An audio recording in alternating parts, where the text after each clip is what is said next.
अभी हम मौजूद हैं बिहार के बैसी विधानसभा क्षेत्र। जन सुराज के भाई प्रत्याशी मोहम्मद शाहनवाज आलम साहब हमारे साथ मौजूद हैं और आज बैसी विधानसभा के बैसी मार्केट में आज अवतार पार्टी देखा जाता है कि अवतार पार्टी वोट लेने के लिए लोग अधिकतर कर रहे हैं। क्या ये एक राजनीतिक का शिकार है अवतार पार्टी के नाम पे, या फिर हर साल की भांति इस साल भी मोहम्मद शाहनवाज साहब यानी अवतार पार्टी लोगों को दे रहे हैं? बातचीत करेंगे और राजनीतिक के बारे में भी बातचीत करेंगे कि बैसी बाजार में आज अवतार पार्टी क्या कुछ कहेंगे इस अवतार? हम लोग अवतार पार्टी में हिंदू मुस्लिम सब मिल करके अवतार पार्टी भी कर रहे हैं और होली मिलन भी किए हैं और इस तरह से हम लोग कर रहे हैं। यहाँ पर आपसी भाईचारा जो बिगड़ता हुआ दिख रहा है उससे को जोड़ने की कोशिश की है। चुनाव लड़ना है आपको? यकीनन चुनाव लड़ना है। पार्टी कौन सा है थोड़ा दर्शकों को? अभी हम जनसुराज के कोर कमेटी में हैं और भावी प्रत्याशी के रूप में हम हैं।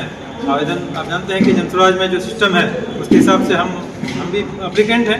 अभी टिकट जो फाइनल होगा आदरणीय प्रशांत जी जिनको नॉमिनेट करेंगे वो होगा, वो लड़ेंगे चुनाव। क्या लगता है कि आपको टिकट दिया जाएगा? इस पार्टी में जो सिस्टम है वो आप बार बार बोल रहे हैं कि टिकट हम नहीं देंगे। जो कमेटी के लोग हैं वो जिसको सेलेक्ट करेगा और उसके बाद जो यहाँ से जिला कमेटी जाएगा, फिर उनका सर्वे होगा, सर्वे में जिनका नाम आएगा उनको लड़ेंगे। यकीनन प्रशांत जी कह रहे हैं कि हम इलेक्शन लड़ने के लिए नहीं आए, हम इलेक्शन जीतने के लिए आए हैं। उनको 243 सीट में लड़ना है और इलेक्शन जीतना भी है और सरकार भी बनाना है। इसलिए वो ऐसे कैंडिडेट पर दाव खेलना चाहते हैं जो जहाँ सीट नहीं। अच्छा, आप सीमांचल क्षेत्र के ही हैं और यहाँ कहा जाता है कि जन सुराज के बारे में आप बता रहे हैं कि जन सुराज में हम जुड़े हुए हैं, उसमें हम अपना योगदान दे रहे हैं और जगह जगह लोगों से मिल भी रहे हैं। लेकिन यहाँ मुस्लिम बहुल वाले क्षेत्र हैं और कहा जाता है कि प्रशांत किशोर की जो टीम है जन सुराज वो बीजेपी की बी टीम देखने के लिए मिलता है। अच्छा सवाल है, बीजेपी का बी टीम किस बिना पर करते हैं इनका तो आज तक कोई पुख्ता सबूत भी नहीं दे पा रहा है। इससे पहले वो 10-10 पार्टी का काम किए, 8-8 मुख्यमंत्री बना दिए हैं, लेकिन अब उनका कहना है कि हम बिहार की जनता के लिए काम कर रहे हैं। और जिसको बीजेपी का बी टीम कहा जाता है, पूर्णिया में आके हमारे पूर्णिया में आके आदरणीय तेजस्वी यादव पूर्व डिप्टी सीएम वो एनडीए का वोट मांगा, बीजेपी का वोट मांगा, तो वो बीजेपी का कौन टीम हो गया?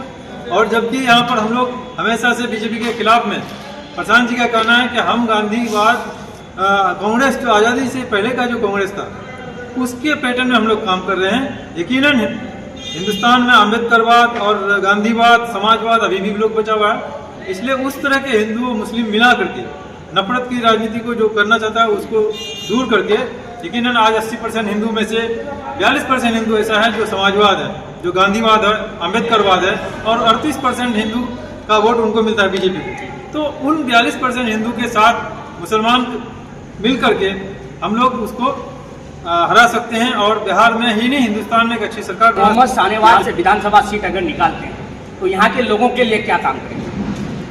आज पिछले 45 साल से यहाँ पर लोग फंसा हुआ फील कर रहा है। 70 साल आज़ादी के हो गया, आज बैसी में एक फील्ड नहीं है जहाँ पर लोग खेल सके। आज अवतार पार्टी का आयोजन करने के लिए बैसी में कोई फील्ड नहीं मिला तो तंजीमुल मुस्लिमीन के अहाते में हम लोग को करना पड़ा। यकीनन यहाँ पर आज 70 साल में एक हॉस्पिटल नहीं बना है, एक ITI कॉलेज नहीं बना, एक डिग्री कॉलेज बना है तो वहाँ नदी के किनारे चढ़िया में लेके अपने घर पर बना दिए हैं। बैसी में नहीं बनाया, वो अपने घर पर बना दिए। क्या वो चढ़िया ही का MLA लगता है? सिर्फ चढ़िया का था, बैसी का नहीं था। बैसी में कोई ऐसा फील्ड नहीं है कि एक सभा किया जा सकते हैं। और आज जब जनसुराज वाला यहाँ पार्टी अवतार पार्टी किए हैं तो तेजस्वी यादव जी भी बैसी ही आ रहे हैं और बैसी में जब फील्ड नहीं मिला तो जाके बेलगच्छी में किए हैं। तो इस तरह का जो काम है, आज एक हॉस्पिटल नहीं है, बहुत सारा काम है, भ्रष्टाचार चरम सीमा पर है। पिछले 45 साल में नहीं हो सका, उस काम को हम लोग करने का अंजाम देंगे। और प्रशांत जी अभी सही सोच, सही लोग सामूहिक प्रयास के हिसाब से अच्छे लोगों को यहाँ पर ला रहे हैं और बिहार में जो बदलाव जो चाह रहा है पब्लिक जनता जो चाह रही बदलाव, इससे पहले कोई विकल्प नहीं था। आप देख रहे हैं कि पिछले बार विकल्प के लिए ही यहाँ MIM के लोग जीते, क्योंकि लोग राजद से उबा हुआ है, जदयू से उबा हुआ है, नीतीश को भी पसंद नहीं करते हैं, तेजस्वी को नहीं। और एनडीए इंडिया को देख कर इसके विपरीत लोगों को जब कोई ऑप्शन नहीं मिला तो एक ऑप्शन मिला MIM के नाम पर, तो लोगों ने उस पर भरोसा किया, उनको भी देख लिया।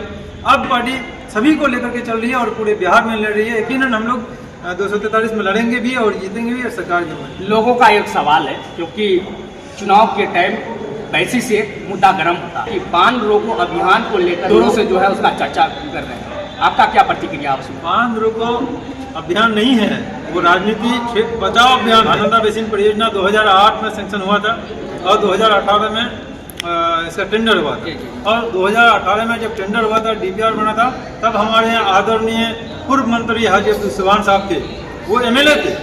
तो डीपीआर जैसे बना था तो उस वक्त उनको रोकना चाहिए था। जब डीपीआर बन गया है तो अभी आप हल्ला कर रहे हैं कि बांध को रोक देना है। अब जब ठेकेदार टेंडर कर लिया है, उसके बाद यहाँ पर नोटिस जब आ रहा है, तब वो बोल रहे हैं कि हमको अपनी राजनीतिक जमीन को बचाने के लिए, दोबारा पॉलिटिक्स में जिंदा रहने के लिए, क्योंकि जमीन हो चुका है, इसलिए वो बांधों को करना चाहते। ये काम 2018 में था, जब वो आप विधायक थे, जब टेंडर बना था, तब आप स्वयं हुए थे और आपकी ही सरकार में पास हुआ था। तस्लीमुद्दीन जी का ड्रीम प्रोजेक्ट है, तब आप क्या कर रहे थे? और जब अभी कंपटीशन आ गया है आपके राजद में टिकट को लेकर के, तो आप अपने आप को जिंदा करने के लिए बांध रोको अभियान और ये कर रहे हैं। अब चाहे तो ये ऑप्शन होगा, या फिर दूसरा यही है कि ठेकेदार मैनेज करे हमको। ज़्यादा चिल्लाएंगे तो ठेकेदार आके हमको मैनेज करेगा। यही सोच है, दो ही सोच हो सकता है। चलिए, जाते जाते जनता को लोगों को कुछ संदेश देंगे। संदेश यही कि अब तक आप अगर वोट कर रहे हैं, पिछले 45 साल में सिर्फ बीजेपी को हराने के नाम पर वोट कर रहे हैं। आप बीजेपी को हराने के लिए वोट नहीं कीजिए, आप अपने बच्चों के लिए वोट कीजिए। आप लालू का बेटा को सीएम बनाने के लिए वोट नहीं कीजिए, आप मोदी जी को पीएम बनाने के लिए वोट नहीं कीजिए। आप अपने बच्चे का, अपना स्कूल देखिए कि हमारे बच्चे को सही स्कूल मिल रहा है कि नहीं, हमारा हॉस्पिटल मिल रहा है कि नहीं, हमारे बच्चे को सुख सुविधा मिल रहा है कि नहीं। और इन तमाम को देखिए एक अच्छा विकल्प मिला है कि नहीं, आप महागठबंधन को भी हरा सकते हैं और बीजेपी को हरा सकते हैं। आप जनस्वराज को वोट करें और बीजेपी और महागठबंधन दोनों को हराइए। हमारे साथ मोहम्मद सानेवाज आलम थे और वैसी विधानसभा से, और ये अपनी बात सीमांचल टीवी के बैनर तले में रखी है। आप क्या कहना चाहते हैं, कमेंट करके जरूर बताइए।